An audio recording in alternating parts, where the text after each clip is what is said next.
नमस्कार दोस्तों। महाभारत के प्रमुख पात्र में यह इस वीडियो का सेकंड पार्ट है।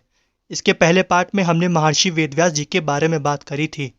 अगर आपने अभी तक वह वीडियो नहीं देखा है तो पहले उसे देख लीजिए। उस वीडियो का लिंक नीचे डिस्क्रिप्शन में मिल जाएगा।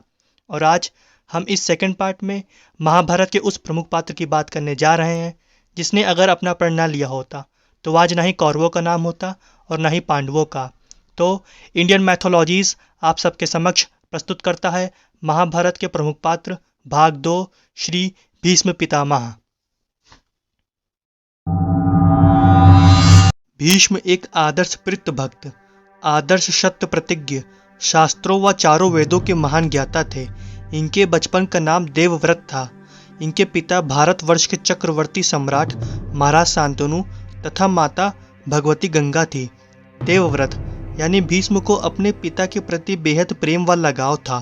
एक बार इनके पिता महाराज शांतनु कैवर्त राज की पालिता पुत्री सत्यवती के अनुपम सौंदर्य पर मुग्ध हो गए और उनसे विवाह के लिए आशा जागृत करी। पर कैवर्त राज्य ने उनसे कहा कि मैं अपनी पुत्री का विवाह आपसे तभी कर सकता हूँ जब इसके गर्भ से उत्पन्न पुत्रों को वह ही अपने राज्य का उत्तराधिकारी बनाने का वचन देंगे। परंतु महाराज शांतनु अपने शीलवान पुत्र देवव्रत के साथ अन्याय नहीं करना चाहते थे। अतः उन्होंने कैवर्त राज की यह शर्त को अस्वीकार कर दिया और सत्यवती की प्रेम यादों में चिंतित व उदास रहने लगे। जब देवव्रत को अपने पिता की चिंता व उदासी का कारण मालूम पड़ा तब वह अपने पिता को दर्द से आराम पहुंचाने के लिए सत्यवती और उनके पिता से मिलने के लिए गए और सत्यवती के पिता से निवेदन किया कि वह महाराज शांतनु का विवाह सत्यवती से करवा दें। पर सत्यवती के पिता ने मना कर दिया और कहा कि देवव्रत अपना सिंहासन भी त्याग दे तब भी वह इस विवाह के लिए नहीं मानेंगे, क्योंकि सत्यवती की संतानें कभी भी सिंहासन पर अपना हक नहीं जमा पाएंगी, क्योंकि देवव्रत महाराज शांतनु की पहली संतान है। इन सब के बाद तब फिर वह हुआ जो पूरे भारतवर्ष के इतिहास में दोबारा कभी ना हुआ। शीलवान देवव्रत ने एक कसम खाई, एक घोर प्रतिज्ञा ग्रहण करी, एक ऐसी प्रतिज्ञा जिसने जमीन और आसमान दोनों को हिला कर रख दिया, जिसका शोर पूरे भारतवर्ष में फैल गया। उन्होंने प्रतिज्ञा ली कि वे कभी भी विवाह नहीं करेंगे और शपथ ली कि वे किसी के भी संतान के पिता नहीं बनेंगे। सभी देवताओं को साक्षी मानकर उन्होंने प्रतिज्ञा ली, जिससे देवताओं ने भी देवव्रत की प्रतिज्ञा को सुनकर आसमान से पुष्प वर्षा की। तभी से देवव्रत का नाम भीष्म प्रसिद्ध हुआ।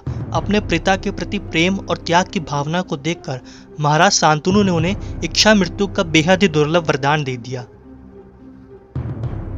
कुछ समय पश्चात आगे चलकर सत्यवती के गर्भ से महाराज शांतनु को चित्रांगद व विचित्रवीर्य नामक 2 पुत्र उत्पन्न हुए। महाराज की मृत्यु होने के बाद चित्रांगद राजा बनाए गए, किंतु गंधर्वों के साथ लड़ाई में उनकी मृत्यु हो गई।